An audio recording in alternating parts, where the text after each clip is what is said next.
अस्सलाम वालेकुम दोस्तों। मुल्तान मॉडल टाउन में एक 30 साला नौजवान ही कहूँगा मैं, 30 साला नौजवान ने अपने दफ्तर में ख़ुदकुशी कर ली।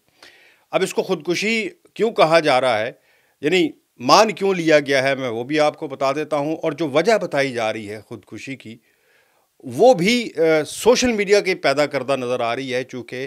पुलिस की इन्वेस्टिगेशन या इब्तदाई तौर पर जो शवाहिद मिले हैं वो कुछ और बता रहे हैं और सोशल मीडिया वो कुछ और पीट रहा है। सबसे पहले तो वाक़े की तरफ आ जाए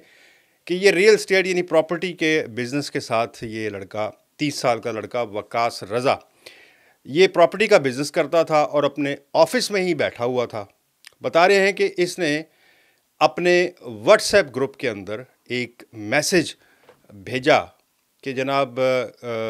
जिसमें फैमिली व्हाट्सएप ग्रुप यानी कोई और दोस्तों का नहीं, जो फैमिली का इमीडिएट फैमिली जिसमें कज़न भाई बहन, उसमें इसने मैसेज भेजा कि जनाब मेरी थोड़ी देर बाद मेरी डेड बॉडी जो है मेरे ऑफिस से आकर कलेक्ट कर लें, ले जाएं। वो मैसेज पढ़ते ही पहले तो शायद कुछ कह रहे हैं कि दोस्तों ने, कज़न्स ने उसको जो होते हैं ना हंसने वाले आइकन्स, वो उस पर किए कि यार ये क्या पागल कह रहा है। और उन्होंने बाज़ ने तो नोटिस ही नहीं किया, लेकिन बीच में एक कज़न जो है उसने उसको रिंग किया। जब उसने वो मैसेज पढ़ा तो कह रहे हैं कि उसने उसको रिंग किया कि भाई इसने व्हाट्सएप ग्रुप में ये मैसेज छोड़ा, भाई तू तेरी तबीयत ठीक है, तू क्या कह रहा है, खैरियत है। चूँकि वो कह रहे हैं जो पुलिस की जो इन्वेस्टिगेशन है या जो कज़न्स हैं उसके जिन्होंने जिस व्हाट्सएप ग्रुप में ये मैसेज भेजा, वो कह रहे हैं कि कोई ऐसा मामला है ही नहीं था। फाइनेंशली वो अपने इस प्रॉपर्टी के, आप इससे अंदाज़ा लगाएं कि वो डीएचए वगैरह के, डिफेंस हाउसिंग वगैरह की जो प्रॉपर्टीज़ हैं उनके मामलात को वो देखता है। तो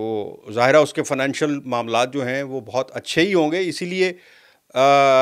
उसने यानी कि एक अच्छा सा ऑफिस भी है उसका, बड़ा वेल एस्टेब्लिश ऑफिस है उसका। तो उसने को वजह नहीं थी, इसलिए वो परेशान नहीं हुए फौरी तौर पर। यानी फौरी तौर पर होता है ना, मैसेज किसी ने भेजा तो हमें अंदाज़ा होता है कि यार इस शख्स ने अगर ऐसा मैसेज भेजा है तो फौरी तौर पर इससे रब्ता करें कि यार इसने ऐसा कुछ कर ही ना दिया हो। लेकिन बहरहाल उसने विद इन 5 to 10 मिनट कह रहे हैं कि उसने रब्ता किया, उसने कॉल करने की कोशिश की कि पता करें कि क्या हुआ है। तो उसने उसको कॉल किया, कॉल अटेंड नहीं हुई। दोबारा की, उसने कॉल अटेंड, उसने अपने दूसरे कज़न को कॉल की कि भाई वो अब कॉल नहीं अटेंड हो रही, तो मामला को गड़बड़ लग रहा है, उठो चलते हैं। अच्छा, वो दोनों जो हैं वो उसके ऑफिस चले गए। ऑफिस गए तो जनाब चेयर के ऊपर, उसके ऑफिस की चेयर के ऊपर ही उसकी डेड बॉडी जो है, डेड बॉडी कहूँ क्योंकि उसमें जान ही नहीं थी उस वक्त, सांस तो उसकी जा चुकी थी, वो पड़ी हुई थी और हेड बुलेट था उसको, यानी सर में उसने गोली मारी हुई थी खुद को। अब उसकी बॉडी जो है फौरी तौर पर पुलिस को एमरजेंसी कॉल की गई, रेस्क्यू 15 पे पुलिस आई। पुलिस ने सारी उसकी वहाँ पे इन्वेस्टिगेशन वगैरह, जो खड़े हुए जो भी शवाहिद थे, अपरेंटली वो तो यही लग रहा था कि उसके हाथ में ही उसकी पिस्तल थी गिरी हुई और वहीं पर वो पड़ी हुई थी उसकी बॉडी, यानी लेफ़्ट हैंड से उसने, वो कह रहे हैं कि जी फायर किया हुआ था अपने सर के ऊपर, इस जगह कनपट्टी के ऊपर। बहरहाल वो कह ये रहे हैं कि जनाब इन्वेस्टिगेशन जो है वो जांच कर रही है कि आखिर इसकी वजह। अब सोशल मीडिया जो है वो क्या कह रहा है, आप उसकी भी, सोशल मीडिया की भी सुन लें।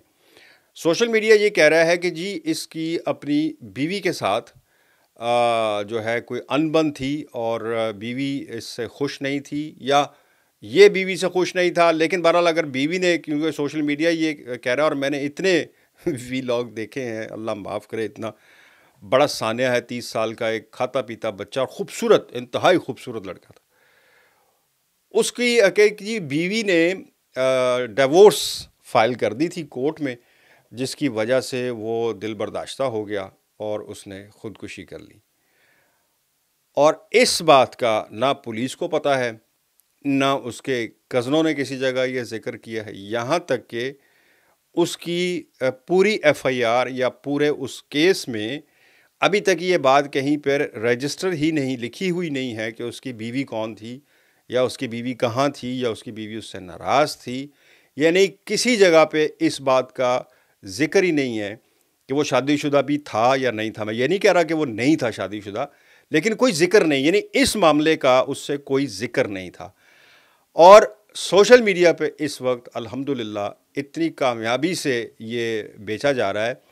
کہ بیوی سے دل برداشتہ ہو کر اس نے خودکشی، کیونکہ نارملی ہم یہ سمجھتے ہیں کہ ایسے معاملات میں ینگ لڑکے لڑکیاں جو ہیں وہ نارملی یہی ہوا ہوگا، سو اس کو ازیوم کرتے ہوئے ہم نے وہ سٹوری جو ہے وہ بنا دی، لیکن کسی جگہ پہ ابھی تک آفیشلی اس کا ذکر نہیں آیا۔ جو ذکر آیا ہے اس کی خودکشی کا، وہ اس کے فائنینشل جو معاملات ہیں جو کہ بہت اچھے ہیں، لیکن اس میں بتا رہے ہیں کہ جی اس کی کوئی ایک دو ایسی ڈیلز تھی یا پراپرٹی کی یا پلاٹس کی یا کسی بلڈنگ کے حوالے سے جس سے وہ کو بہت زیادہ پریشر میں تھا۔ اب اللہ بہتر جانتا ہے کہ وہ کیا ہے کیا نہیں ہے پریشر،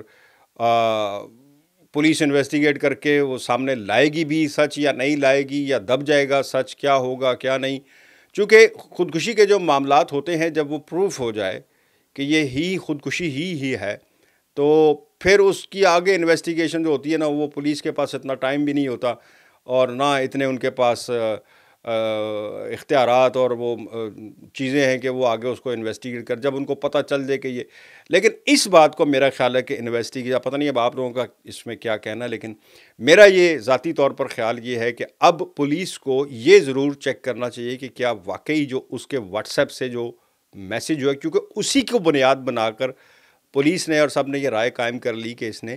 خودکشی ہی کی ہوگی، کیونکہ وہ خود اس نے اپنے فیملی گروپ میں میسیج کیا ہے۔ اس نے کسی کو کال نہیں کی، اس نے کسی کو کچھ نہیں کیا، ایک فیملی واٹس ایپ گروپ میں اس نے میسیج کیا جس کو بنیاد بنا کر کہا گیا کہ یہ خودکشی ہی ہے۔ اب یہ چیک کرنا ظاہر ہے قانون نافذ کرنے والے اداروں کا کام ہے کہ اس نے خود وہ میسیج کیا یا اس سے آج کل تو آپ کو پتہ ہے فنگر تھم چلتا ہے، کسی کا فون بھی وہ زندہ ہے یا نہیں، اس کا فون کھول کے ایک میسیج کر دیا اس میں، اور اس کے بعد کہانی ختم۔ بہرحال پولیس انویسٹیگیٹ کرے گی تو پتہ چلے گا کہ اصل معاملہ کیا ہے، لیکن سوشل میڈیا پہ بہت سی کہانیاں چل رہی ہیں، ساری کہانیاں سن لیں، جو آپ کو بہتر لگے اس پہ یقین کر لیں، اور اس کے ساتھ بندے کو اجازت دیں۔ اللہ حافظ۔